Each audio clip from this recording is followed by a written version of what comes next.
8 मार्च 2025 रोजी सकाळी अनमोड तपासणी चौकीवर वाहन तपासणी दरम्यान मिळालेल्या खात्रीशीर माहितीनुसार मिनी अशोक लेलँड वाहन नोंदणी क्रमांक KA68G5849 तपासले असता त्याच्या मागील भागात बेकायदेशीररित्या बुलेट 77 कॅश्यू फेनीच्या 48 बाटल्या 2 गोण्यांमध्ये नारळाच्या झावळ्यांच्या खाली लपवून वाहतूक केली जात असल्याचे आढळले। त्यामुळे वाहन आणि मद्याच्या बाटल्या जप्त करून मोहम्मद अली करजगी बिन अजमुद्दीन राहणार शक्ती टॉकीजवळ तालुका राणीबेन्नूर जिल्हा हावेरी याला अटक करून त्याच्यावर गुन्हा दाखल करण्यात आलाय। जप्त केलेल्या वाहनांची अंदाजी किंमत 8 लाख रुपये असून जप्त मद्याची किंमत अंदाजे 12,000 रुपये आहे। ही तपासणी माननीय अबकारी संयुक्त आयुक्त मंगळूर विभाग मंगळूर यांच्या निर्देशानुसार तसेच अबकारी उप आयुक्त उत्तर कन्नड जिल्हा यांच्या मार्गदर्शनाखाली करण्यात आली।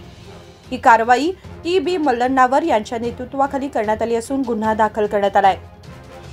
वाहन तपासणीच्या वेळी श्रीकांत जाधव, दीपक बारामती, श्रीशैल हडपद आणि महांतेश होन्नूर उपस्थित होते।